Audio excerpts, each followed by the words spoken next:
Okay, Tony. You ready to go in if you can?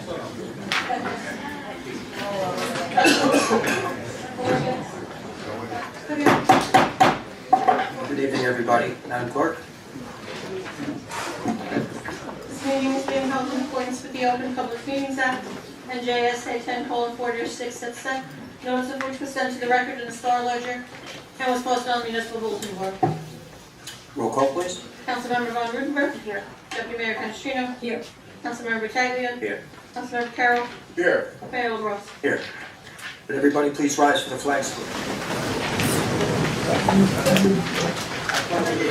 To the flag of the United States of America, and to the republic for which it stands, one nation, under God, indivisible, with liberty and justice for all.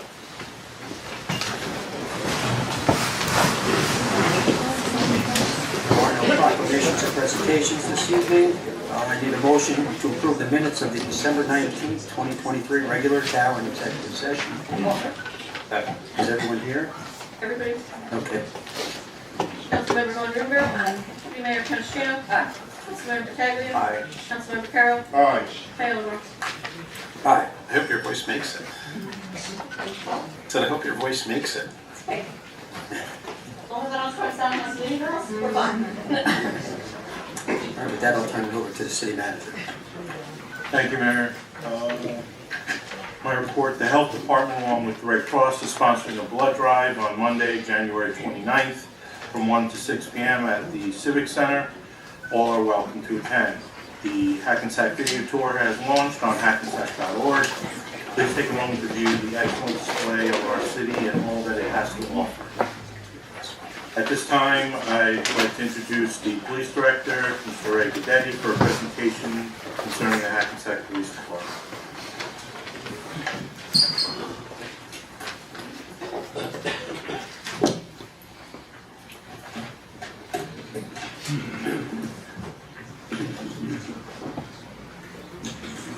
Thank you, City Manager. Mayor and Council, citizens of Hackensack, and the men and women of the Police Department that are here today. Thank you for allowing me to update you on the status of the PD. 2 weeks ago, it was my intent to provide you a status update on the department, but we were snowed out. We've since published that brief to the city's website. I encourage you all, if you haven't seen it, please visit the city's website. However, with the increased tempo of misinformation that's been circulating around the city about the department, Captain Antista, and myself, I thought it best to come here tonight to brief you. The fine men and women of the department, who have so much to offer the citizens of Hackensack, continually face a culture that's underpinned by fear and intimidation and favoritism. Now, breaking that culture starts with understanding the problem and then addressing it. This weekend, when thinking through this brief, I struggled with how much to bring about regarding this misinformation. But after learning that there was a concerted effort by some to incite many of our community members, claiming that the police department, under my direction and Captain Antista's direction, to target males, African American and Hispanic males, it compelled me to give you more of an in-depth understanding of what we're facing within the department.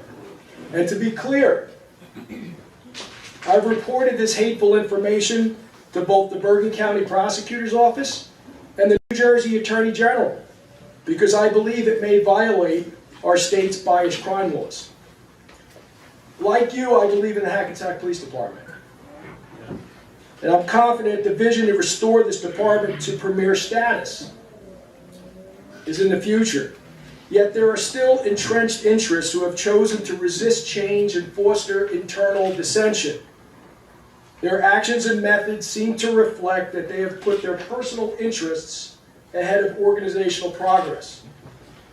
And I'm excited that we're being joined by Pat Culligan, President of the State PBA, who will give me the opportunity to explain the challenge we are facing here to right this ship and hopefully gain his support and insight. Frank? Last year about this time I provided you a status report regarding the reforms recommended by the R3 Strategy Report. And yes, I do have copies of them. The report to the Mayor and Council was entitled The Good, the Bad, the Ugly. It seems today that I need to again provide you a similar brief.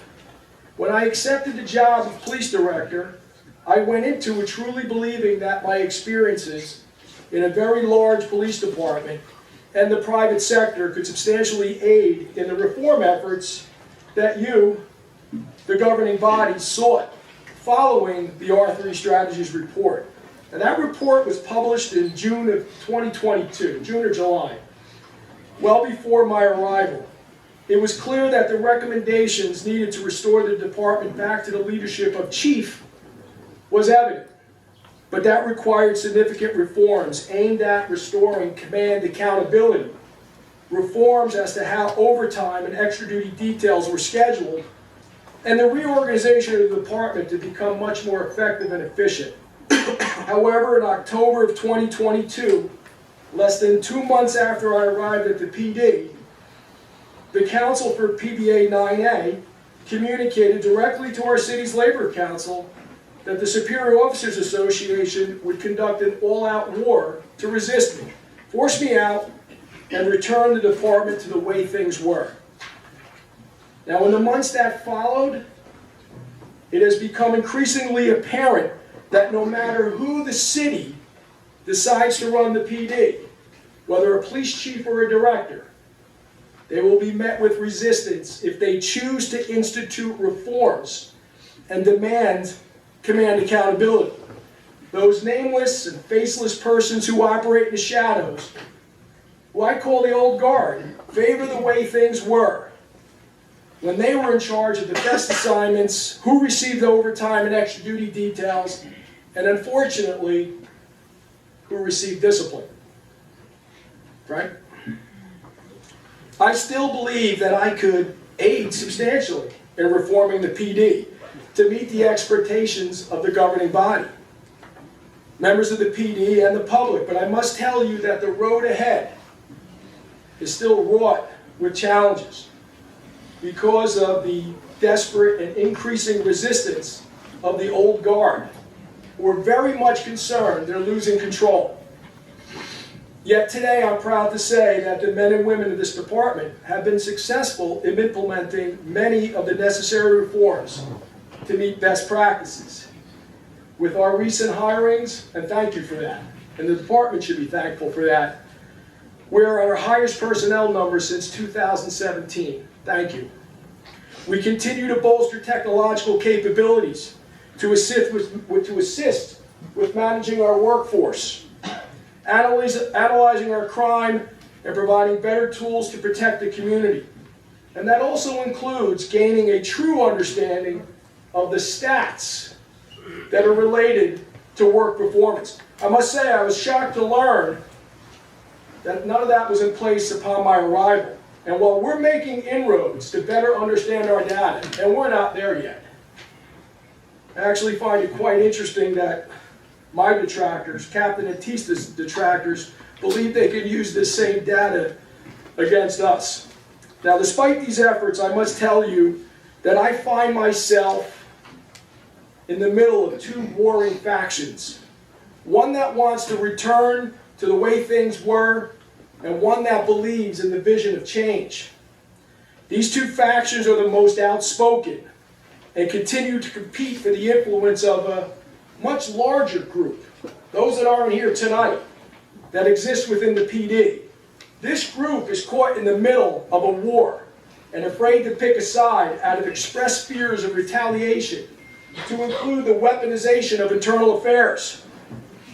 It's widely known throughout the department that if any officer supports the progressive direction of this department, they will find themselves in the crosshairs of those who resist change. Do the minimum. Don't make the department, the director, or the captain look good. I ask you to please remember that when you hear detractors boast about low productivity in the department, as if me or the captain are on the road. And rank doesn't matter. As we learned when just recently the Superior Officers Union held a vote of no confidence against one of their own for doing his job, for carrying out the progressive reforms of the PD. Now, behind closed doors, I have so many who aspire to be future commanders who express their support. But I got to tell you, they fear being vocal because of concerns over retaliation. Now, while we've made tremendous inroads in increasing our partnership with the Board of Ed, the community, the Main Street Alliance, it's all overshadowed by a culture that favors fear, intimidation, and harassment over civility. Frank? I've witnessed this prevailing force aimed at our members. These bullying and intimidation tactics have increased throughout the department. The tempo of officers lodging complaints against one another is at an all-time high. There's a palpable fear that if you support the forward progress of this department, you will find yourself targeted. And I got to tell you, these tactics are not limited to the rank and file. I have found myself in those crosshairs. You've probably heard rumors that I don't spend much time in the office. But what you probably haven't heard is that we found a wiretap device in my office. My U.S. mail that was addressed to me was removed from my office, opened, read, and shared. Security systems in the department were suspiciously accessed, and the information presumably shared. Some of that information may be twisted here tonight. I am constantly reminded by my staff that this has always been the way of the Hackensack Police Department. And in the past, even city managers were concerned about having meetings in their own offices. They had to meet out in the parking lot or down the block outside the city to guard against those dastardly tactics. I've been followed both on and off duty, forcing me to change my patterns of what cars I drive, where I park, and where I frequent. I've received anonymous letters at home and all sorts of messages designed to intimidate my family and me. The city manager, legal counsel, and the Bergen County Prosecutor's Office and the Attorney General's Office are all well aware of these experiences. Now, incidentally, and I said this numerous times, I spent years investigating organized crime and never experienced this type of aggressive behavior.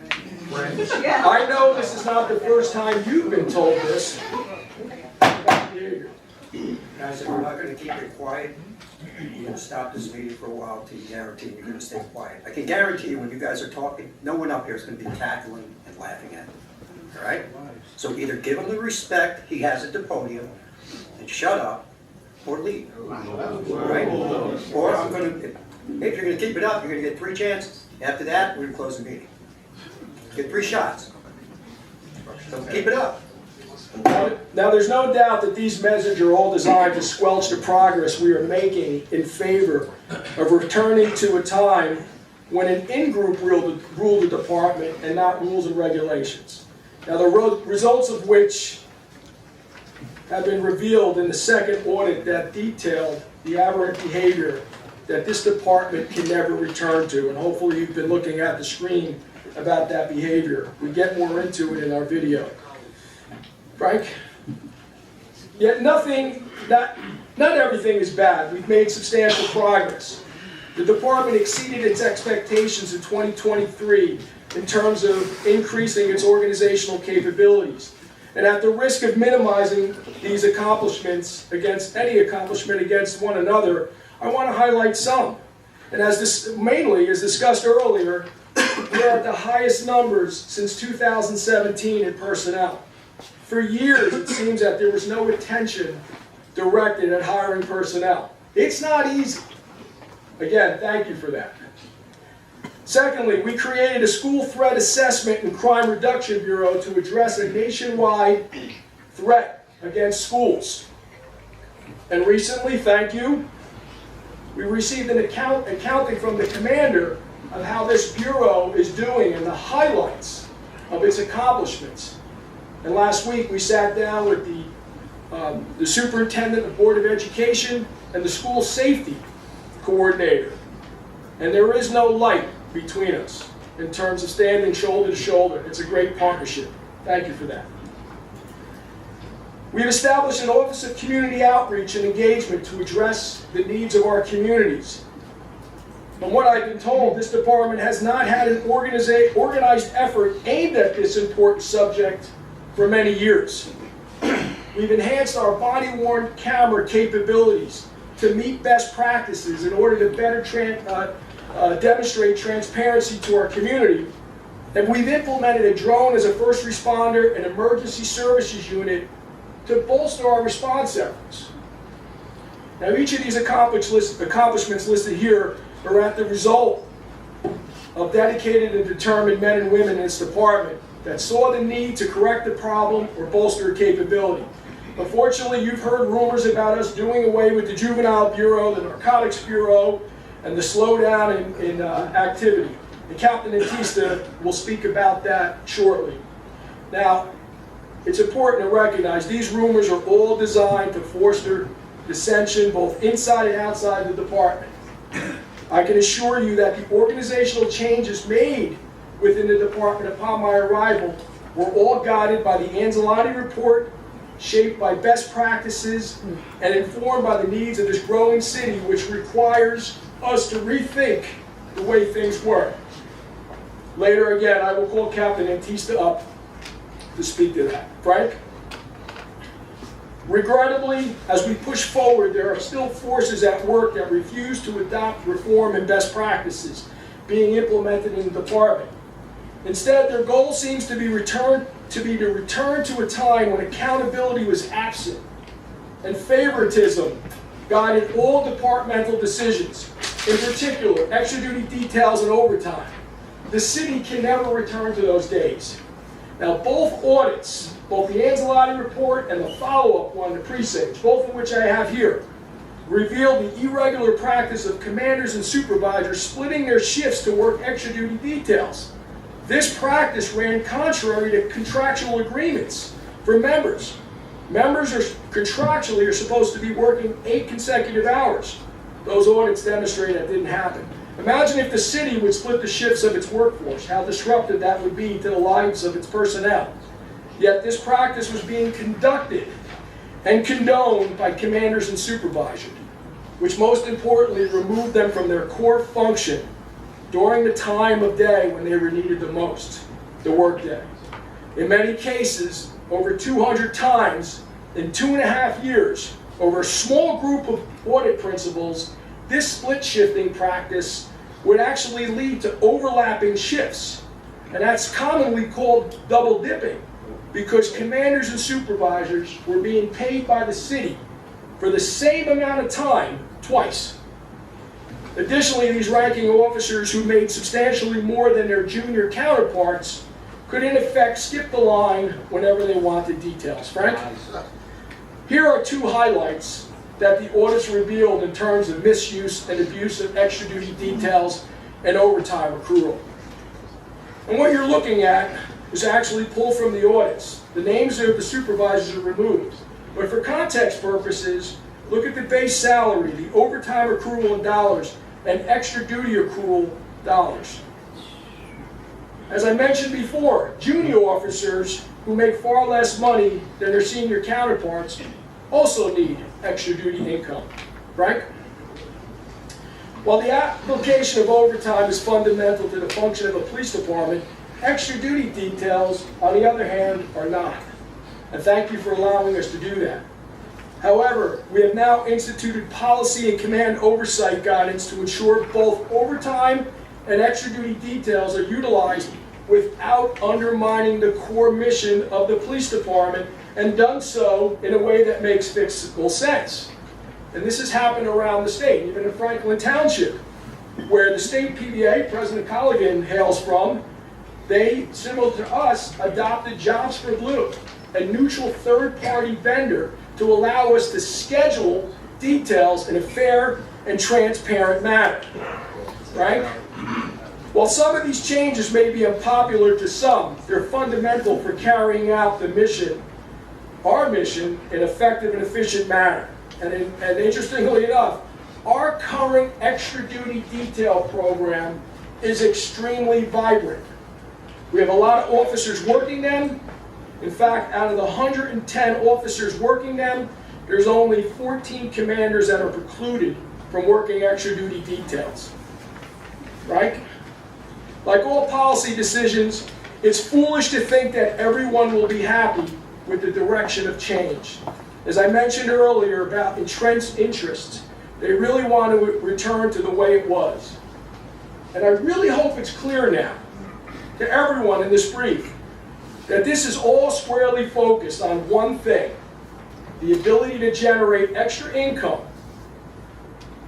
in a way they want it, how they want it, and when they want it. The measures put in place to curb this problematic behavior do not allow anyone, more particularly commanders, to abdicate their primary responsibility of command supervision. At the most fundamental level, I have boiled down what this resistance is about to both the captain and myself and the direction of the police department. It's important to note that the city is working through PERC, a PERC mediator, with the unions. In fact, we had a meeting yesterday to address these issues listed here. Frank? City manager, mayor, council, the department members that are here. Regardless of the intimidation and bullying tactics, we cannot return to a time when commanders were not held accountable for their duties and responsibilities that they are charged with based on their rank. To do so would be disastrous. Every day I come to work, I receive accolades from the community, the Board of Education, the city, the county, for the appreciation of the tremendous work being done by the men and women of our department, and also what they're doing to professionalize this organization. Just as important are the conversations I have with officers who appreciate the work that is being done to better the workplace for them. Unfortunately, they also tell me about the intimidation that they experience if they are deemed to be part of the department's progressive movement. Now, I recognize that changing a department's culture will not happen overnight to allow for innovation and leadership, but I am excited by those that I do see risking their unpopularity of themselves to better the department. That in itself is what I see what true leadership is as they're looking towards the future and the departments tomorrow. I believe the way forward is on the path that we find ourselves, and that is ensuring command accountability, implementing best practices, making sure they're evaluated so we can continue to cultivate tomorrow's leaders and return this department back to a chief, which we all want, and in doing so, meet the expectations of the governing body, the public, and the officers themselves. The head of this department, regardless of if it's a director or future chief, cannot be held hostage by the agendas of a few who would rather return to a time when they personally benefit because of lack of accountability. With your continued support, I believe the way forward is to continue to expect accountability and leadership from the department. Changing a culture is not going to happen overnight, but every day we move the needle in a way that we could stay the course. I want to thank you for the opportunity to brief, but I know I went long-winded, but there's a lot of things that have come up. If I could just ask Captain Matisse to come up for a couple of minutes so we can talk to you about some of the issues that are related to the Juvenile Bureau, the narcotics crime suppression, and also the strategic plan that was just in place. Mike? Captain? Thank you. City Manager Caruso, Mayor LaBrosse, Deputy Mayor Canestrino, members of the City Council, I'm here as a representative of the Hackensack Police Department to introduce the strategic plan for 2024. 2024 marks a significant milestone for the Hackensack Police Department as we aim to build upon our existing successes of the 2023 strategic plan.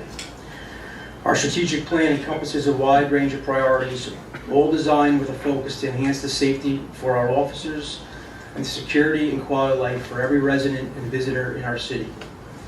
First and foremost, community engagement lies at the heart of our strategic plan. We firmly believe that fostering positive relationships between law enforcement and the community is crucial in establishing trust and cooperation. To achieve this, we will be implementing several initiatives and increased outreach efforts to ensure that every voice is heard and every concern is addressed. Secondly, the 2024 strategic plan places a strong emphasis on enhancing our technological infrastructure and equipping our officers with the most advanced tools available. We will be continuing our department-wide implementation of state-of-the-art crime analysis software, expanding our use of surveillance cameras, and implementing data-driven approaches to crime prevention and investigation. By leveraging these resources, we aim to enhance our ability to detect and deter criminal activities, ultimately making Hackensack a safer place to live and work. Last but not least, the 2024 strategic plan places a strong emphasis on collaboration and partnerships. We firmly believe that addressing the challenges we face as a community requires a collective effort. We'll be actively engaging with local businesses, schools, faith-based organizations, and community leaders to forge alliances and work collaboratively towards shared goals. In conclusion, the Hackensack Police Department's strategic plan is a testament to our unwavering commitment and protecting and serving our community. I prepared a copy of the Hackensack Police strategic plan for all of you to read at your leisure. It includes our mission statement, vision statement, value statement with intent. It outlines our 5 goals, which are to invest in our workforce and tools needed to be successful, optimize info sharing, crime reduction, patrol response, and investigative capabilities, maintain accountability, foster partnership initiatives with the community, the schools, and outside law enforcement partners, assess and optimize equipment, infrastructure, radio, and technology capabilities. Within these goals are strategic objectives. Project implementation plans are currently being completed by our division, bureau, and unit commanders based upon these objectives. I'm just going to provide a brief overview of some implementation plans that are already being worked on for 2024, thanks to the division, bureau, and unit commanders. In the patrol division, we're actively working on training 7 new officers with the FTO program. We're enhancing our front desk operations to include CCTV, crime mapping, and drone monitoring by sworn personnel and dispatch. New call types have been implemented to capture better data, and crime mapping will be onboarded to patrol supervisors and commanders for data-driven patrolling and identification of crime trends throughout the city. Our traffic bureau plans on putting our parking enforcement officers to a full complement and getting out timely information to the public regarding some road closures. Our detective bureau continues sending detectives for additional training and utilizing crime mapping to oversee investigation. They also produce some fraud presentations for our community. Continuing with juvenile operations in our bureau, they are in line with the AG guidelines for juvenile justice reform, and we will be giving continued juvenile education to all our detective bureau members. While in 2023 our crime suppression bureau was temporarily disbanded due to prioritizing our allotment of personnel and patrol, we do plan on reinstituting the specialized bureau in the future. Administration, we're installing and utilizing new video technology for our interview rooms and patrol vehicles, and installing additional CCTV and license plate readers throughout our city. It should be noted that the first allotment of CCTV and LPR installed in 2023 has already assisted in the successful apprehension of 2 shooting suspects. Our special operations are continuing with our ESU program 7 days a week with 12-hour coverage, and our drone is a first responder Monday through Friday with 8-hour coverage, weather permitting. And finally, our school threat bureau, they're working to accommodate requests for additional personnel in the school and to expand our LEAD program to the 5th grade, where close to 100 students will receive instruction. Thank you again for the opportunity to introduce this plan, and feel free to reach out to me if you have any questions. Thank you. Thank you, Dad. All right, with that, we'll start our new business. We're done.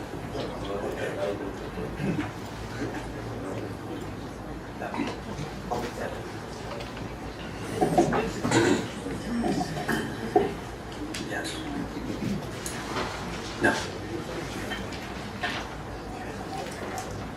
All right, new business, you ready, Deb? Resolution 01-24. A resolution for final adoption of ordinance number 51-2023, and ordinance amending chapter 52 of the Code of the City of Hackensack Animals to require multiple dwellings to maintain a registry of licensed dogs kept on the property. This ordinance has been published according to law and now calls for a public hearing. Need a motion to open to the public? Roll call? Councilmember Von Rudenberg. Aye. Deputy Mayor Canestrino. Aye. Councilmember Pataglia. Aye. Councilmember Carroll. Aye. Mayor LaBrus. Aye. Anyone from the public would like to speak to this ordinance and this ordinance only, please come forward. Seeing no members of the audience, motion to close. Second. Roll call? Councilmember Von Rudenberg. Aye. Deputy Mayor Canestrino. Aye. Councilmember Pataglia. Councilmember Carroll. Aye. Mayor LaBrus. Aye. Need a motion to adopt the ordinance, please. Second. Roll call? Councilmember Von Rudenberg. Aye. Deputy Mayor Canestrino. Aye. Councilmember Pataglia. Aye. Councilmember Carroll. Aye. Mayor LaBrus. Aye. Be resolved by the City Council of the City of Hackensack County of Bergen and State of New Jersey that ordinance number 51-2023 has passed its second and final reading and is hereby adopted. Thank you. Resolution 02-24.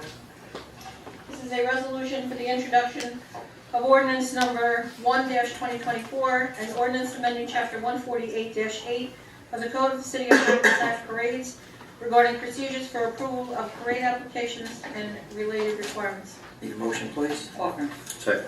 Roll call? Councilmember Von Rudenberg. Aye. Deputy Mayor Canestrino. Aye. Councilmember Pataglia. Aye. Councilmember Carroll. Aye. Mayor LaBrus. Aye.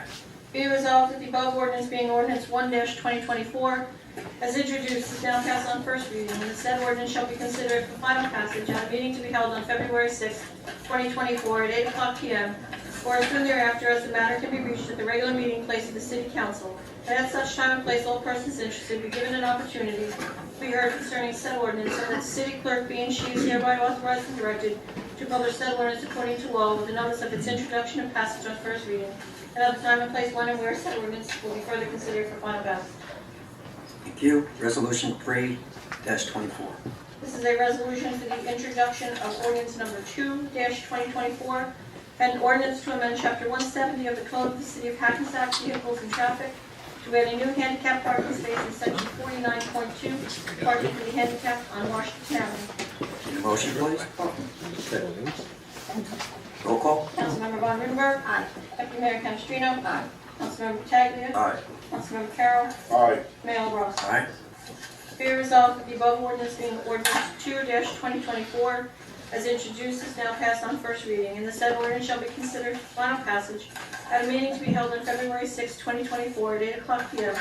or as soon thereafter as the matter can be reached at the regular meeting place of the City Council, and at such time and place all persons interested be given an opportunity to be heard concerning said ordinance, and that the city clerk be and she is hereby authorized and directed to publish said ordinance according to law with a notice of its introduction and passage on first reading, and of the time and place when and where said ordinance will be further considered for final passage.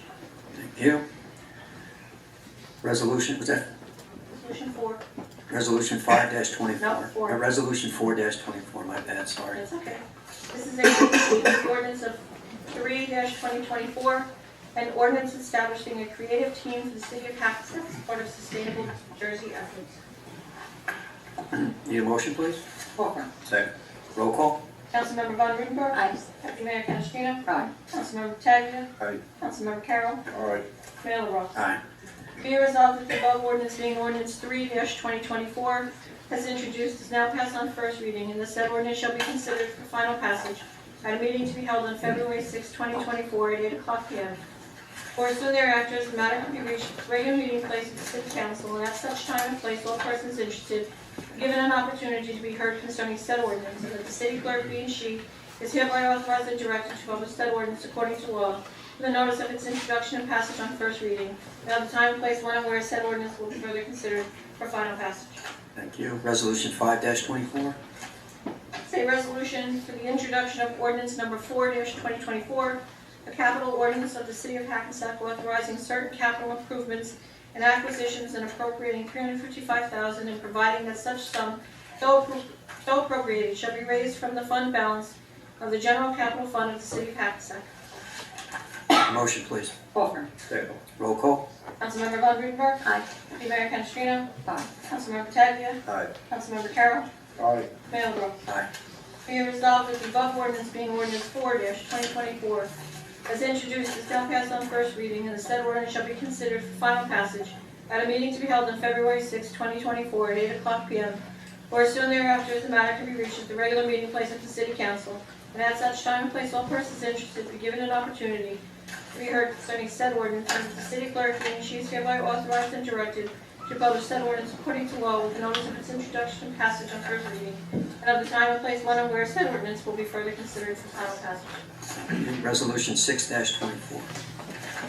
This is a resolution for the introduction of ordinance number 5-2024, an ordinance amending chapter 93 of the Code of the City of Hackensack, garbage rates collectors, to formalize a rubbish bulk garbage pickup schedule. Need a motion, please? Offer. Second. Roll call? Councilmember Von Rudenberg. Aye. Deputy Mayor Canestrino. Aye. Councilmember Pataglia. Aye. Councilmember Carroll. Aye. Mayor LaBrus. Aye.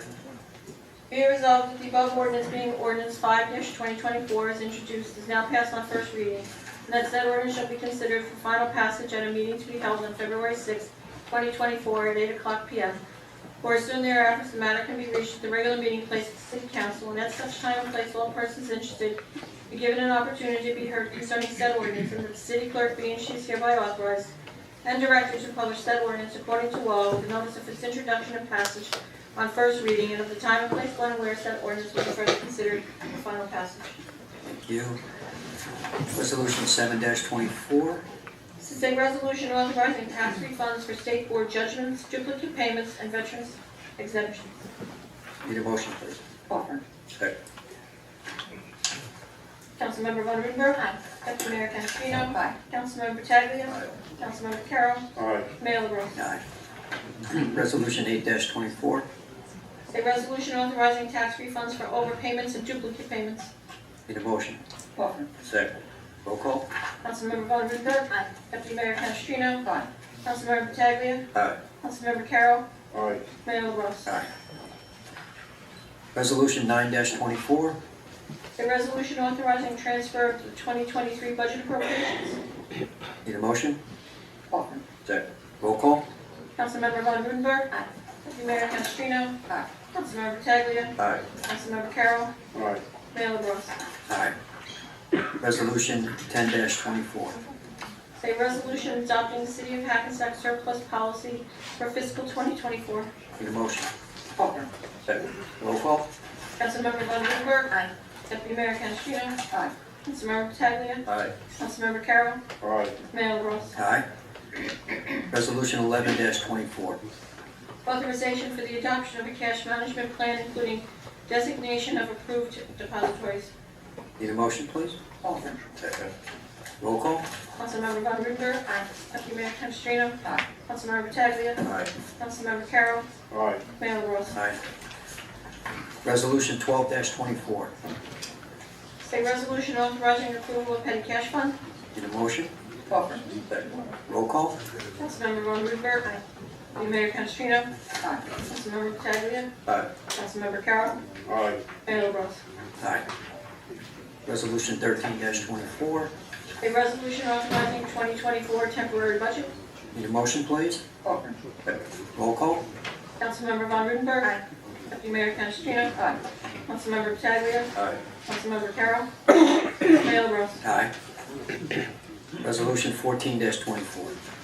A resolution awarding contract for engineering services to Suburban Engineering for C2 licensed wastewater operator. Need a motion, please? Offer. Second. Roll call? Councilmember Von Rudenberg. Aye. Deputy Mayor Canestrino. Aye. Councilmember Pataglia. Aye. Councilmember Carroll. Aye. Mayor LaBrus. Aye.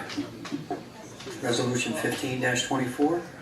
A resolution awarding contract to Suburban Engineering for NJPDES permit compliance 2024.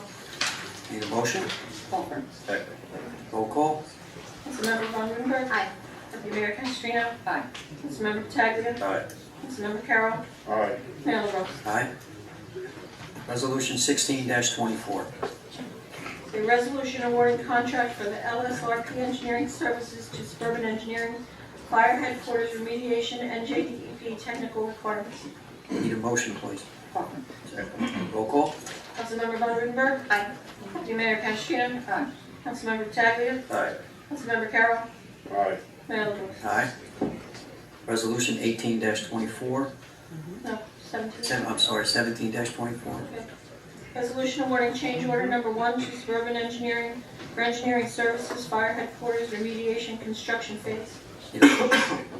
Offer. Second. Roll call? Councilmember Von Rudenberg. Aye. Deputy Mayor Canestrino. Aye. Councilmember Pataglia. Aye. Councilmember Carroll. Aye. Mayor LaBrus. Aye. Resolution 18-24, A resolution awarding change order number 5 to Suburban Engineering for engineering services, Voorhees Lane Sewer Lift Station Construction Management. need a motion, please? Offer. Second. Roll call? Councilmember Von Rudenberg. Aye. Deputy Mayor Canestrino. Aye. Councilmember Pataglia. Aye. Councilmember Carroll. Aye. Mayor LaBrus. Aye. Resolution 19-24, The resolution of the City Council of the City of Hackensack authorizing legal fee reimbursement pursuant to Chapter 14A-3 of the Code of the City of Hackensack. need a motion? Offer. Second. Roll call? Councilmember Von Rudenberg. Aye. Deputy Mayor Canestrino. Aye. Councilmember Pataglia. Aye. Councilmember Carroll. Aye. Mayor LaBrus. Aye. Resolution 20-24, Resolution authorizing an accelerated tax lien sale. need a motion?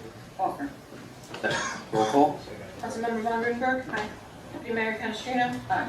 Councilmember Pataglia. Aye. Councilmember Carroll. Aye. Mayor LaBrus. Aye. Resolution 21-24, A resolution authorizing the City of Hackensack to fix the rate of interest to be charged for non-payment of taxes, assessment, or any other municipal charges. need a motion, please? Offer. Second. Roll call?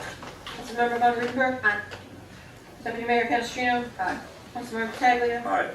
Councilmember Carroll. Aye. Mayor LaBrus. Aye. Resolution 22-24, A resolution authorizing tax collector to cancel small balances. need a motion? Offer. Second. Roll call? Councilmember Von Rudenberg. Aye. Deputy Mayor Canestrino. Councilmember Pataglia. Aye. Councilmember Carroll. Aye. Mayor LaBrus. Aye. Resolution 23-24, A resolution authorizing 100% veteran tax exemption from 21 Coolidge Place. need a motion? Offer. Second. Roll call? Councilmember Von Rudenberg. Aye. Deputy Mayor Canestrino. Aye. Councilmember Pataglia. Aye. Councilmember Carroll. Aye. Mayor LaBrus. Aye. Resolution 24-24, This is a resolution authorizing payment of bills for January 9th, 2024. need a motion? Offer. Aye. Roll call? Councilmember Von Rudenberg. Aye. Deputy Mayor Canestrino. Aye. Councilmember Pataglia. Aye. Councilmember Carroll. Aye. Mayor LaBrus. I abstain. Resolution 25-24, Resolution authorizing payment of bills for January 23rd, 2024. need a motion, please? Offer. Second. Roll call? Councilmember Von Rudenberg. Aye. Deputy Mayor Canestrino. Aye. Councilmember Pataglia. Aye. Councilmember Carroll. Aye. Mayor LaBrus. I abstain. Okay, anybody have any conflict of interest on the consent agenda? None? 1 second, Mayor. Just a minute. Okay. Deb, why don't you take a drink of water? Okay. You good? Okay, I'm That's good. all the chair. I'm good. Been a long weekend. Yeah. Right, All right, so right before I start this, resolution number 30-24 was pulled before the meeting, but we already had everything on the agenda, and numbered, so we didn't pull it. so it's So just. 30-24 is out. Okay. All right, so the following items are considered to be routine in nature and will be enacted in one motion. Any items requiring expenditure are supported by a certification of availability of funds. Any item requiring discussion will be removed from the consent agenda, and consent agenda items will be reflected in full in the minutes, including any exceptions and/or additions. Consent agenda consists of Resolution 26-24, resolution authorizing endorsement of proposed Bergen County Community Development Grants. Resolution 27-24 is a resolution authorizing the participation of the City of Hackensack in the interlocal agreement for mutual aid plan and rapid deployment boards within Bergen County. Resolution 28-24, a resolution authorizing raffle licenses. Resolution 29-24 is a resolution calling for review and reform of Oprah. Resolution 31-24 is a resolution authorizing accrued time payout of $127,245.59 to firefighter John Davis. And Resolution 32-24, which is a resolution authorizing leave of absence for Leroy Montgomery Jr. sanitation worker DPW, December 29, 2023 through February 28, 2024. Need a motion? Roll call. Councilmember Von Rudenberg. Deputy Mayor Canestrino. Councilmember Pataglia. Aye. Councilmember Carroll. Aye. Mayor LaBrus. Okay.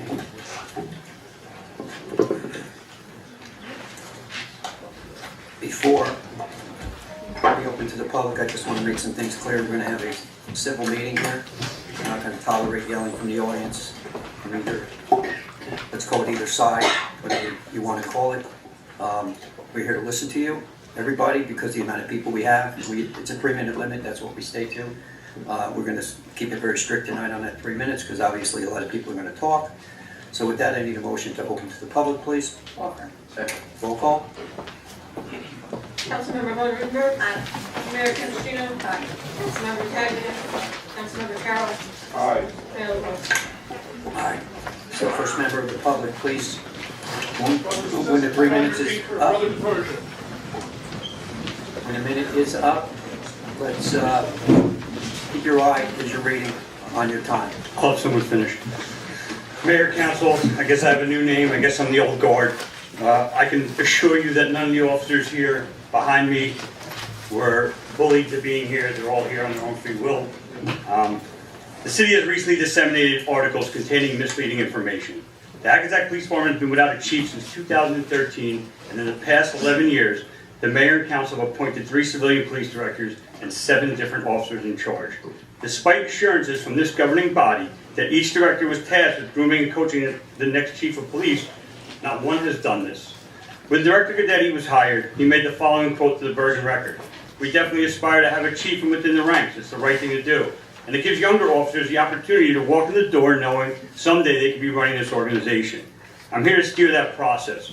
After 17 months, has he found that person? Is he ready to publicly name him? Contrary to the perception of turmoil presented to the city and its residents, I have served in this police department for over 18 years and attest to our commitment to integrity and community service. In response to the one-sided assessments, I aim to provide an alternative perspective. The 60,000 assessment touted as a roadmap by the current police director is a sham. The company spent only approximately 21 hours in our police department, far less than promised 4 to 5 hours daily over the 6-month contract. That assessment claims the Hackensack Police Department accrued $925,000 in paid overtime, with similar figures in 22 and 23. Since the hiring of the third civilian director at $195,000 a year salary, the expected savings in overtime costs have not materialized. The other claims, unscheduled overtime hours were authorized for training, high school graduations, other various events, but they could have been better planned. The fact is, on occasion, officers are now being paid in city tax dollars to fill extra duty details normally paid by outside vendors because our third-party vendor still has problems getting it right. Community engagement details such as shop with a cop, handing out Christmas gifts, and other community meetings are accruing paid overtime. Some things have not changed. The assessment alleged that abuse and misuse scheduling overtime and extra duty details, as the director went into. The one-sided assessment was investigated by the Bergen County Prosecutor's Office and all officers were exonerated. However, the city and the police director continue to push the false narrative of abuse to the public. The activities that he claimed as wrongdoing continue to happen in many departments across Bergen County without claims of impropriety. There's a reported decline in arrests since 2014. I'm happy to announce that Director Guidetti in 2023 owns the privilege of the second lowest number of arrests since 2014. With the first lowest being 2021 near COVID.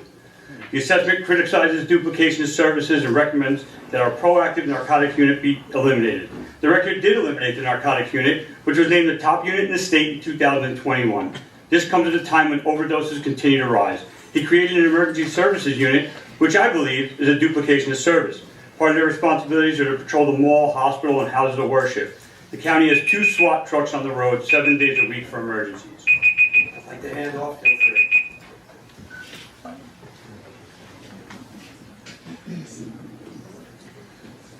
I'm Tina Capadonna. I'm a lieutenant with the Hackensack Police Department. I've been there 22 years. I'm going to continue the statement. Instead of focusing on narcotics activity that seized over 300 pounds of narcotics and $1.4 million in 2021, we now have a duplication of services, removing officers from other imperative positions. At a 2023 council meeting, Director Guidetti told the mayor that there are more personnel handling juvenile matters despite the abolishment of the Juvenile Bureau. There are now fewer detectives investigating juvenile delinquency, and the work is split between 2 different bureaus. We used to know our juveniles. The assessment speaks of sworn officers, including supervisors, working communication overtime, and that is not fiscally responsible. Unfortunately, no one explored why the city struggles to retain these dispatchers, which is really the root of the problem. Sworn officers and supervisors are still working communication overtime 17 months after the director's arrival. The assessment called for weekly command meetings, citing to include bureau commanders, stating they provide a forum for leadership development as officers throughout the department can be called to brief on initiatives and projects that support the growth of our department. The daily meetings, which were implemented, they've been eliminated because of supervisors' differing opinions. The city has hired and promoted officers. We agree with that statement. But the thing is, the police department currently has 26 supervisors. Table of organization calls for up to 33. We only have 2 captains. We don't have a deputy chief, or 2 deputy chiefs as we had when I started, or a chief. It's the lowest number of captains in decades, and it's significantly less than comparable municipalities of the same size. Patrol, which is the heart and soul of any police department, is short 2 sergeants at this time. With the hiring of our new officers, supervision needs to be paramount. At the September 5th, 2023 council meeting, the city reduced the number of police officers in the department's table of organization from 115 full-time officers to 113, despite the city's revitalization and growth. This administration apparently believes that lowering manpower in the police department is in the best interest of the city, despite the overwhelming apartment and growth that the city is facing. The director speaks of increased morale. Unfortunately, not only is the morale at an all-time low, both unions have had to have a vote of no confidence in his leadership. Director Guidetti faces 5 lawsuits, and the city recently being made aware that there's 4 more being filed. He refuses to meet with unions, necessitating inquiries through the city's labor attorney, which incurs additional taxpayer expenses.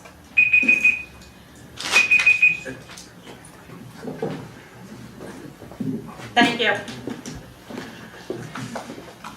Sean Briggs. Transparent communication is vital, and open lines of communication must be reinstated. I do not know of any successful organization that has no line of communication to its administration. In addition to the lawsuits, both unions currently have a total of 7 disagreements or grievances that have escalated to the point of involving attorneys and PERC hearing officers. It is regrettable that these issues have reached such a level of severity. Considering the taxpayers pay $400,000 a year in salaries to the police director and the captain in charge, the inability to resolve these matters and the resulting expenditure of taxpayer money raises the question of their ability to problem solve. Despite the city spending $124,000 on police department assessments, there is no unwillingness to survey the police officers to gauge the director's productivity. Is there a reluctance to acknowledge the insights from those on the front lines? When the director first came here, he wrote, "Your unit will only rise to the level of your leaders." We desperately need leadership, which we do not have within. Dana Mead, excuse my pronunciation, a retired Vietnam veteran, wrote, "Leadership may be difficult to define, but we know that we cannot succeed without it, and that we will certainly recognize it by the exceptional results it produces. We have yet to see exceptional results. I await the leadership from within and know there are many capable leaders in the Hackensack Police Department. Everyone is entitled to their own opinions, but you're not entitled to your own facts." Thank you.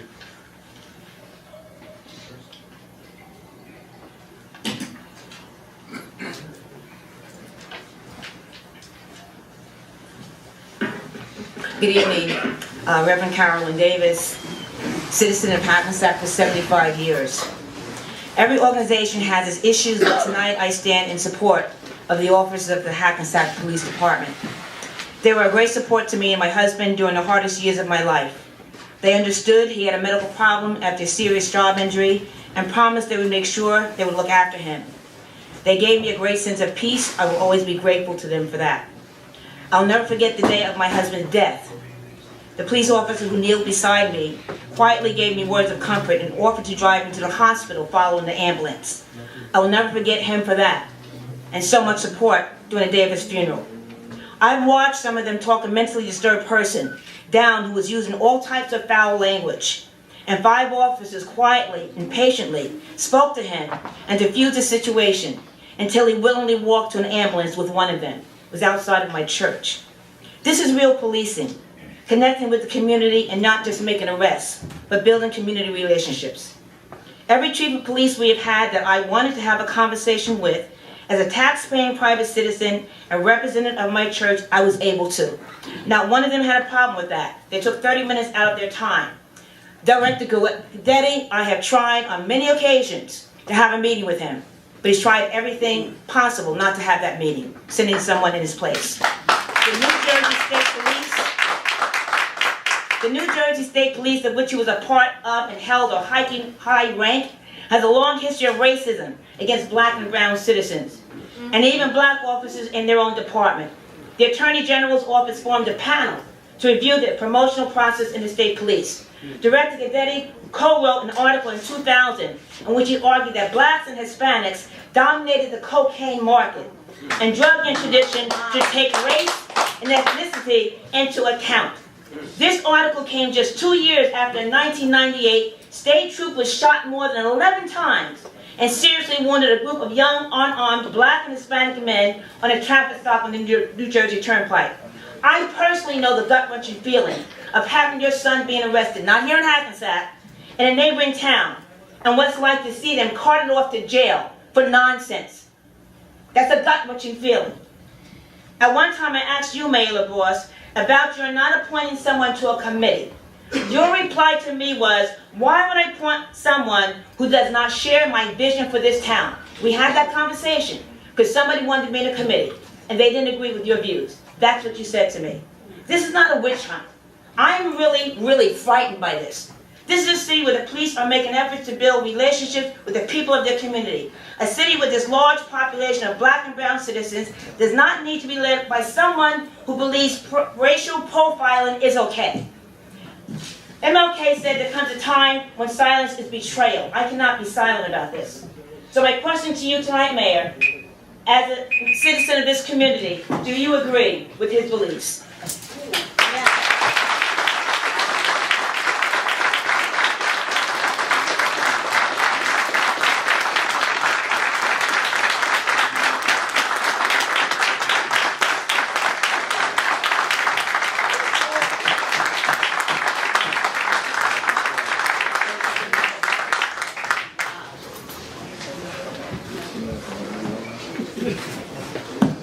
Good evening, Frank Cavallo, Hackensack DBA Local 9 President, also resident of Hackensack 50 years.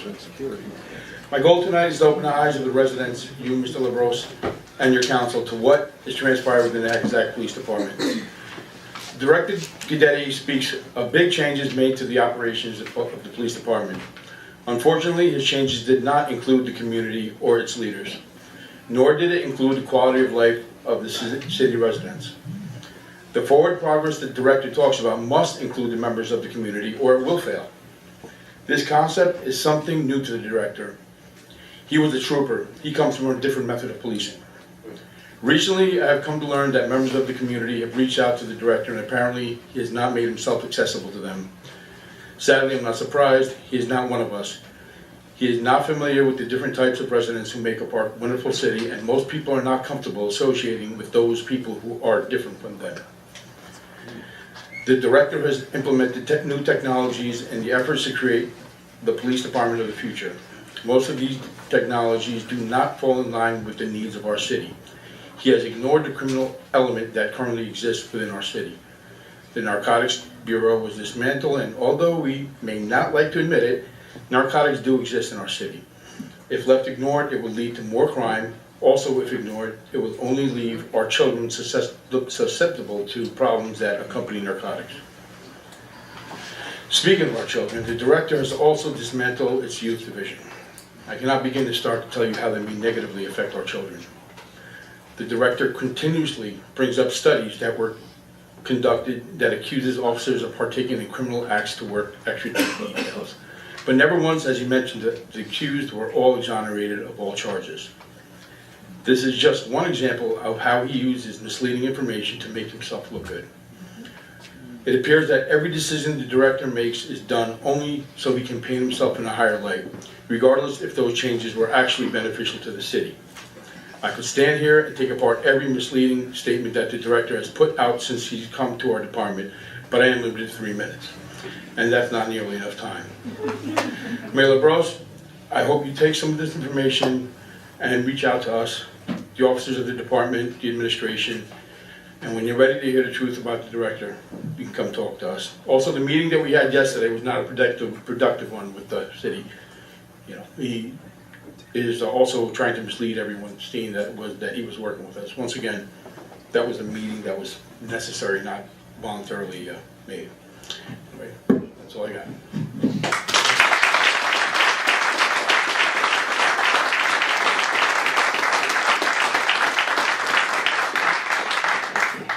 Good evening. Thank you for the opportunity to speak tonight. My name is Pat Colligan. I am the president of New Jersey State PBA.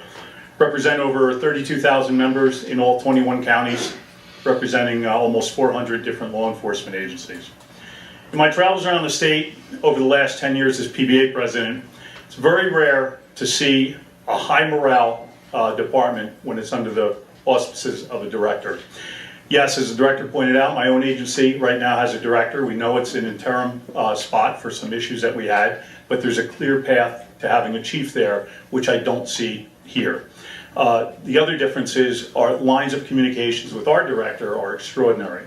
And all I heard about tonight and saw in the past from the legal briefs that we're handling is that there seems to be a chasm of communication between the director and the PBAs here.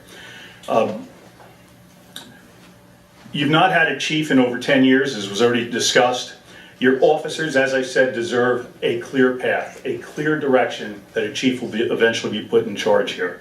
3 civilian directors in 10 years is certainly not a clear path. I've learned over 31 years in law enforcement and 10 years representing, again, over 32,000 members, is that good morale cannot be ordered, it is earned.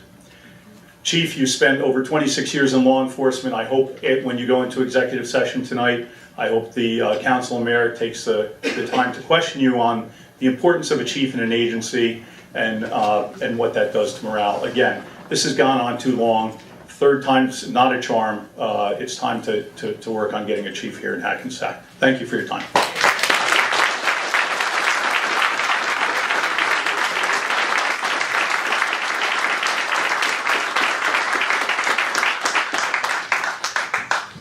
Anyone else from the public?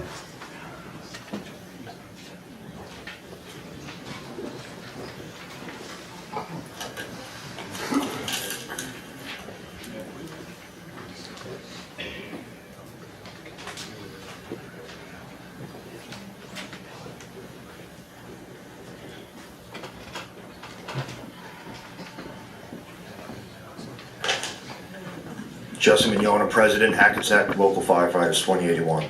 I do stand before you guys in support of the brothers and sisters of the Hackensack Fire Department. But tonight I'm going to stay in my lane and discuss issues that the fire department has with the council. Not one person sitting on the city council before us here tonight can claim that they were not aware of any of the information I have before you tonight. All this information that I'm about to give you is coming from the Rogers Group report from 2022. As you were choosing to weaponize the report against the police department, I find it ironic that you have omitted our report and any type of growth for our department. This report took $62,000 from the fire department's operating budget to conduct. Being comprised of professionals and subject matter experts, the Rogers Group did not pull their numbers and findings out of thin air. Rogers Group prefaces, and I quote, "They came to these conclusions using nationally recognized standards and best practices that represents our best expert opinions." The NFPA is a national gold standard for regulating the fire service nationwide, as it is the primary source for the Rogers Group's findings. We have 24 personnel assigned to most shifts, 1 at 23, but we operate as low as 18. This is everyone from our tour commander down to the last noseman on a shift. The NFPA manning for almost all structure fires is 27 firefighters, something we never come close to on a good day. NFPA says that a high-rise fire requires 43 firefighters, which would be a fire in one of the 4,351 units spread over the 28 high-rises in the city we protect. In fact, we only meet the NFPA response manning for a 2,000 square foot house with no basement and no exposures, meaning there is no neighboring homes. Not one structure in the city of Hackensack meets these terms. These numbers may seem extreme, but for example, on November 21st of 2023, our 1st platoon responded to a structure fire at a single-family residence where it took 7 firefighters, 28% of the firefighters on duty that night, working furiously and heroically to remove an immobilized victim who was located in a rear bedroom and who ultimately did survive because of our members' actions. We do not stop and reference the NFPA manning standards when we pull up to a structure fire. We get out and we get the job done, regardless of what shortcomings we are dealt with, including poor manning.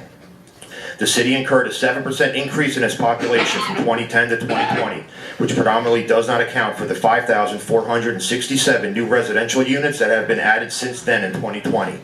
As you champion the population and revenue growth during the city's revitalization, it's apparent I must state the obvious to you tonight that public safety in this city cannot keep up with these increasing demands if they do not grow in the lockstep with the city.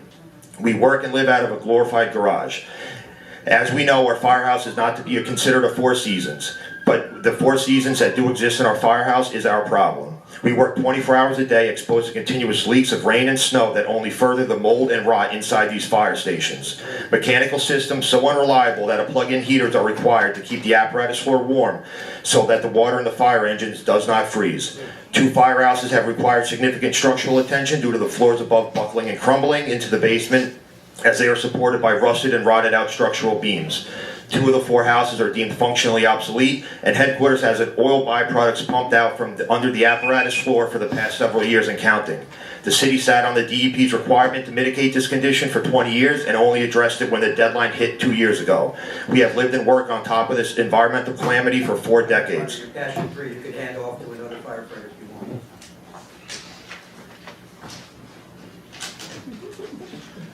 Angelo Castronovo, Secretary Local 2081. NFPA says an apparatus that is 15 years old should be placed in reserve. An apparatus that is 20 years should be taken out of service altogether. Tonight, the city of Hackensack has a 33-year-old engine riding out of Engine 1's quarters and a 25-year-old engine riding out of headquarters. Our everyday Engine 1, which is to no surprise is mechanically out of service tonight, is 23 years old.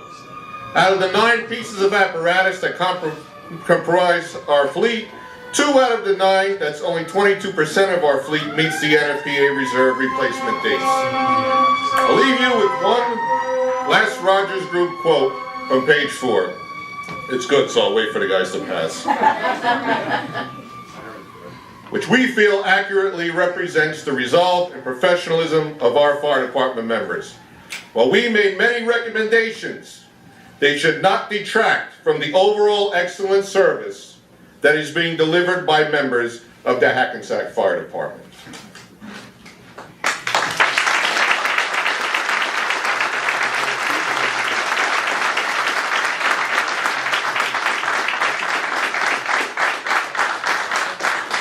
Next member from the public, please.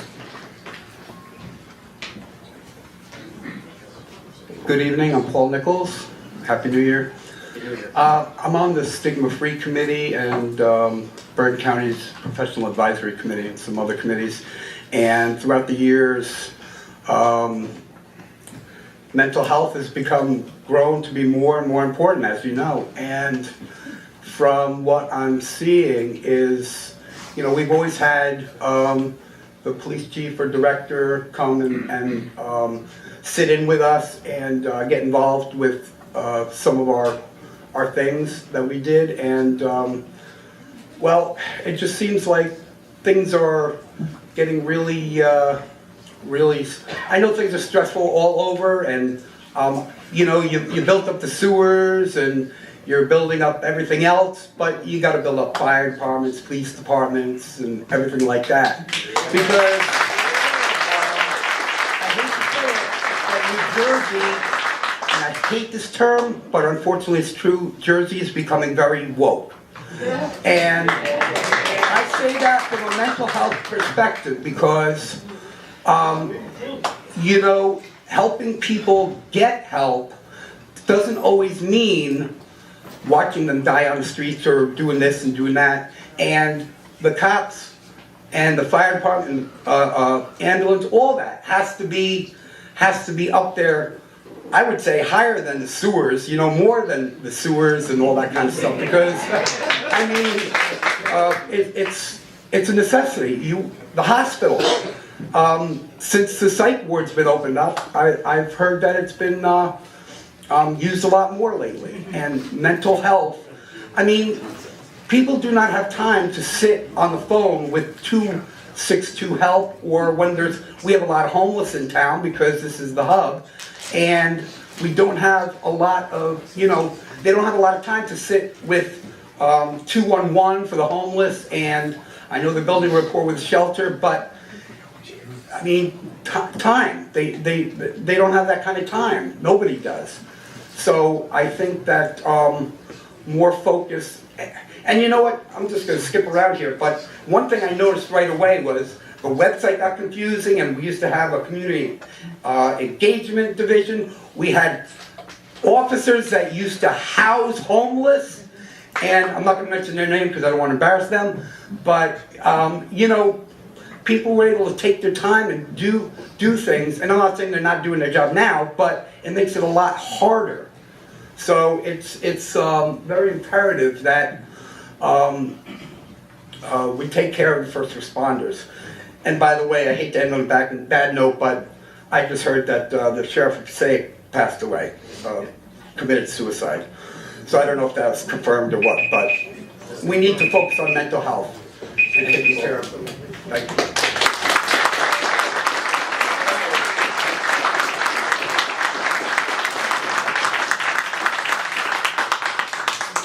Good evening, Mayor and Council, community.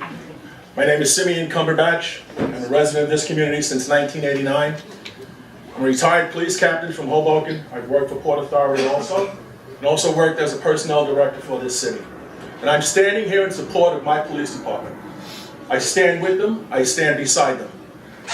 We need a chief. I understand the reasons why we selected a director for these years, but we need a police chief to direct and lead this city, as well as lead our officers to another position. They reach captain and they have no place else to go. So we're being told that there's nobody in the captain's ranks that can accept a chief's position in this city. I have a problem with that. After all these years, we still don't have a police chief. I suggest, Mayor and Council, that we do a little soul searching. It can't be found on director's steps all the time.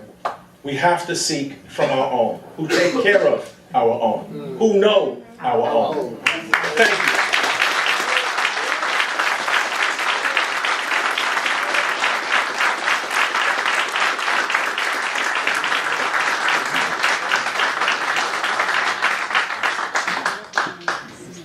Anyone else in the public?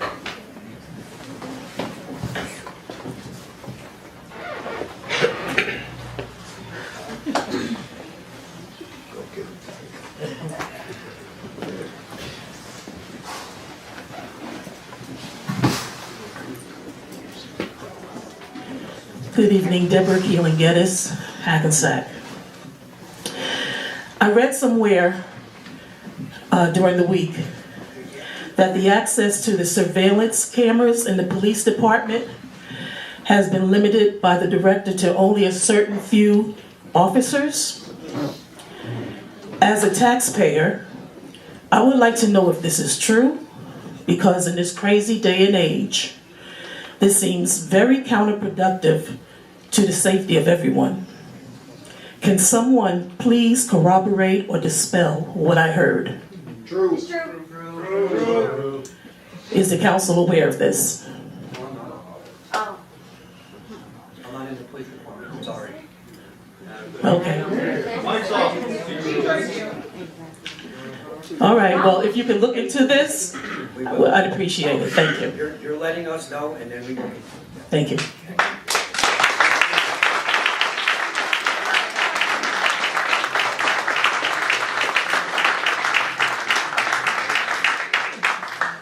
Dan, did you want to to speak? Good evening, everybody, and Happy New Year's. My name is Piedad Senengo. I'm transportation, the owner only over here in Hackensack. I'm coming over here for first time in the meeting because my petition is the cover the insurance is very, very expensive in Hackensack. It's 300,000 because it's no business now. It's too much clandestino taxi and then Uber and Lyft. It's too much expensive than my insurance. Please, it's possible the city of Hackensack is put down the cover the insurance. Thank you. Thank you. Could you, just real quick, ma'am, what type of insurance are you talking about? Health insurance, car insurance? The insurance is too much expensive. 300,000 over here in Hackensack. The taxis. Taxi insurance. Car insurance. Car insurance. Car insurance. So I don't know. For taxi Yes. license?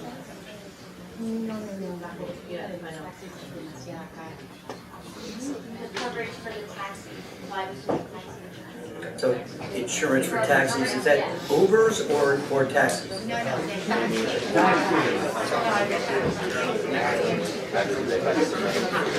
So the cost?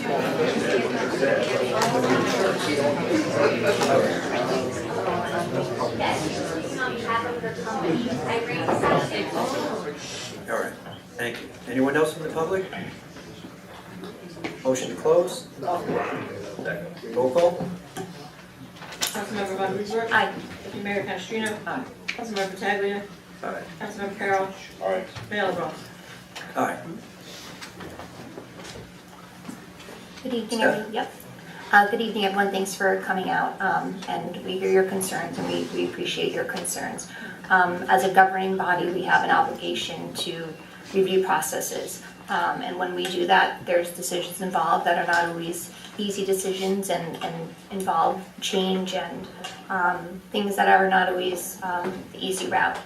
And to make those decisions, we rely on professionals, and the way we get that information is through reports and listening to professionals. We do not claim to be police officers or firefighters or anything like that up here. I'm a former teacher, I'm a mom, I don't have that background. So what we do is rely on reports. And the easiest way to, I always try to put it in someone else's, to relate to that. So I see some former board members here, school board members, and parents, even if you weren't a board member here.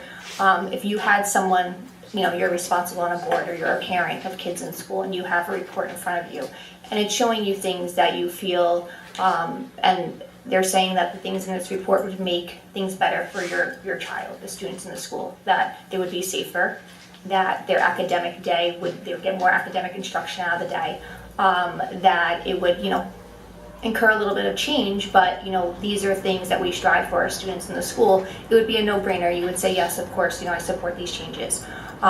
If some of those changes that were going to occur might cause, some teachers to get upset, or changes in shifts, or changes in times and things like that, you would think about it again, but you wouldn't stop and say, no, we're not doing this, right? Because as a board member, as a parent, your ultimate goal is the safety of your students, to make sure that they're, getting academic gains. And that's what, as a governing body, what we're given. That's the information we're giving. Those are the decisions that we have to make the same way. We have to think of, what's the safest thing. Safety always comes first. And when we're told these things, and again, I'm not pretending to be a professional. I'm telling you that we rely on professionals to tell us these things. If the citizens are going to be safe, it's going to make a difference, and those are things that we base our decisions on. I know the juvenile department and the changes with the school were a big topic of discussion, and I know for me that was one of the first things when I heard that change. That was a concern for me, and I asked questions because I have 3 students in the public schools, and I have to be honest that in the years I've been here, my son's in 8th grade. They've never had outreach from the department. My son didn't know what fentanyl was up until this year, until I spoke to him. So to me, a change in that was a positive thing, because all I knew was no outreach to the schools. There was no, when I was younger, I had DARE. There was nothing in the schools. So, and I'm not saying blaming or saying that's anyone's fault. There was just none of that. So to me, a change with that is a good thing. And maybe that's, maybe that's not the right thing, as some people are saying here. But to me, as a parent, I take what I see from my child home, and I make decisions based on that. I know Mr. Nichols, mentioned the unimportance of sewer work, but there are many people here that would beg to differ, that have sit here and lived through years and years of flooding due to problems with their sewer. So we are trying to do the right thing. We're trying to make the right choices. And we want that open dialogue. We want that community involvement. We live here. I know a lot of our police officers and firefighters live here, and many don't. So when you're not, and I understand that you've been here and you've been working here, and I respect that and I appreciate that, and something, has to be said for that long relationship. But if you're not here every day and you get to go home to your town, it's a little bit different than being here and having your kids in the school and being here every day. Again, I appreciate you being here. I think there is, room for dialogue and discussion, and, our goal, again, is safety and making sure things are going well. But we also want our police department, our fire department, all of our employees to be happy. But there has to be a balance, and again, that's a dialogue that we should continue going forward. But we appreciate you being here, and again, moving forward, we'll definitely look at some things. All right, thank you. Again, good evening, everyone, and thank you for being here.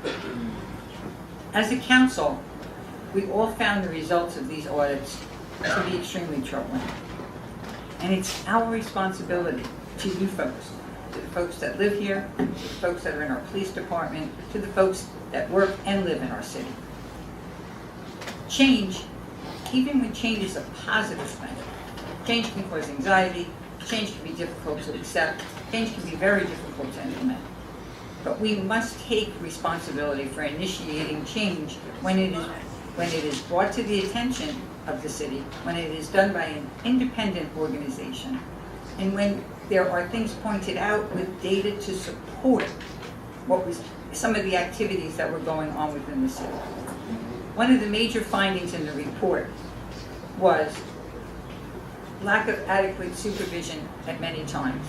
Now, thanks to Director Guidetti for giving a report, it may have been at a level where we said, okay, I'm not 100% sure of what he was discussing is what this problem was. And let's talk about superior officers and supervision. These are the role models of the department, right? These are the folks that our patrol officers look up to. These are the folks that manage and direct and supervise, and it's our check and control. Yes, they go out and they make sure that investigations are done properly, things are followed up on, and that the city remains as it always has, safe and secure. I still have a firm belief that the majority of the members of our police department are outstanding, and that they do the very best that they can to provide the service to the city. I just want to explain for a minute what Director Guidetti was talking about by supervisors or superior officers splitting shifts to work off-duty jobs. Right now, off-duty jobs are, you've seen, when you have Verizon here, when you have public service here doing work, these are where the police officer is required to stand there and guard the activity. This is what we're talking about. All right, our supervisors and our superior officers are working on schedules that are designed for maximum efficiency. They're designed to work hours where they're the most needed to assist in the investigations and to provide support and backup for our police officers. By splitting shifts, which is what he was talking about, the choices were to change schedules and not be here during that part. And that is something that we, as a council, were committed to fix under the direction of Director Guidetti. Accusations that are being made, you must look at first-line supervision. You must look at what is really driving the ability to manage and direct the police department effectively. I think by making these small changes that Director has done to help having a decent officer in charge, we're moving in the right direction And as a deputy mayor of the city, I continue to support that activity. I think everyone here on the council looks forward to seeing a police chief rise through these ranks. And we are ready to have that happen, and I hope it's in the short term and will. To just answer one other question that was brought up tonight, in the past year or so, we have added 5 firefighters to the fire department and 12 police officers to the police department. So we are addressing the needs or the increase as they're asked for. Thank you again for attending, and I hope you understood both sides of what happened here. Could have hired 12 for you guys later.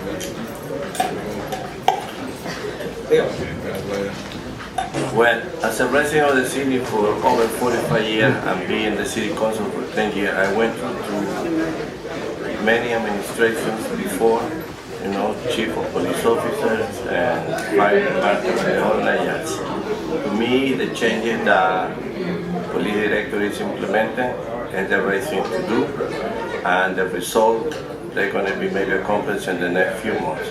And the changes that he implementing is the right changes. And for me, a resident of the city for so many years, I think he's doing the right thing. He got my full support, including the city manager. I think they're doing the good job. This is going to be in favor of us, the residents of the city. Thank you. Have a good night. Thank you, Mr. Mayor. First of all, I'd like to wish the people that are watching the video a happy new year. And to the people that are here, I'd like to also wish you a happy new year. As of going with the tree, the shade tree committee, I'm hoping that we can get to a understanding with the shade tree committee with a budget that's suitable, so that we can continue the progress that you have been making, especially through the south part of our city. As for the permit situation, I think that, you know, with proper planning, that might be an avenue that we can look into, but that's going to take further discussion with that. The John Earl building, I'm glad we're going to almost be able to move in. I believe it's March or April, pretty soon, so that we can have the rec center fully open to our recreation programs, for not only for rec activities, but also for our senior citizens as well. And for all the statements and comments that were made at the microphone today, I just want to assure that I listened carefully. I do understand everything that's been stated. With that being said, I wish everyone a great night, get home safe, and God bless. All right. So, and I too want to wish everybody a happy new year. As you know, we had to cancel the first January meeting, so this is our only meeting in the month of January. It's a little bit longer than usual. A little bit of a tense night. I want to make the statement that I think that walkout we just saw really confirmed some of what was reported in both audits. There's a problem. We know there's a problem. I give Ray Guidetti a lot of respect, and also Mike Antista, Captain Antista, for getting up in front of what I would call 80 of the enemy. All right? It's not easy to do. Not easy to do. It's obvious show of force. I understand that. I have about 5 or 6 pages of note. You always see me writing when I'm up here. I legitimately go over everything. I will have a conversation with the city manager on each and everything that's discussed, and also with the police director. What I did notice is at that podium, nobody spoke to the extra duty details from that side. Nobody. And when it was brought up by our deputy mayor, they proceeded to stand up and leave. So what that all comes down to is, this is all about extra duty details and how they were being misused constantly. When you look at the double dipping and the stuff was going on, it's our job, and that's brought to our attention by an outside agency, to look into it, all right? Hire the Blue was hired, or brought in as a vendor, and they take care of the day-to-day scheduling of our police officers. And if our police officers are not available, because there is nobody, we go to an outside town to do it, and that happens across the state of New Jersey. Still not happy with the walkout, but that's their prerogative to do it. We wouldn't turn our back on them. I can tell you that right now. The sewer work. Paul, you still here? Paul leave? Yeah. Two things about the sewer work, and I think I still have some people here that were affected by the flooding. Upwards of $40 million already has been spent to correct flooding in the Railroad Avenue area. It's been a problem for years. We're finally underneath the road. But I've been sitting here when there's room full of people who came here, who lost a lot of possessions, lost their whole basement due to flooding. I understand where Paul's coming from with the stigma thing, and yes, we need to pay attention to everything. But flooding is the utmost important in this city. We're the tidal river city, and we get flooded. And the EPA and the DEP mandated that we take care of our combined sewers and that they had to be separated. And we spent a lot of time and money doing that, and we've had great results so far. So, I just wanted to make it clear that flooding is of the utmost importance in the city, and we will keep onward with that. I want to talk real quick about Josh Cohen's presentation. Did a great job. I agree with Councilman Carroll. We'll try to get some money and increase that budget up, see if we get some more grant money in there so it doesn't fall in citizens' lap. But we will move forward with that. And with that, I wish everybody a safe trip home. Thanks for staying the course here tonight. We appreciate it. Thanks for anybody who spoke. I appreciate your comments. Thank you. Motion to close the meeting. Roll call, or all in favor? Aye. All right. Meeting is closed.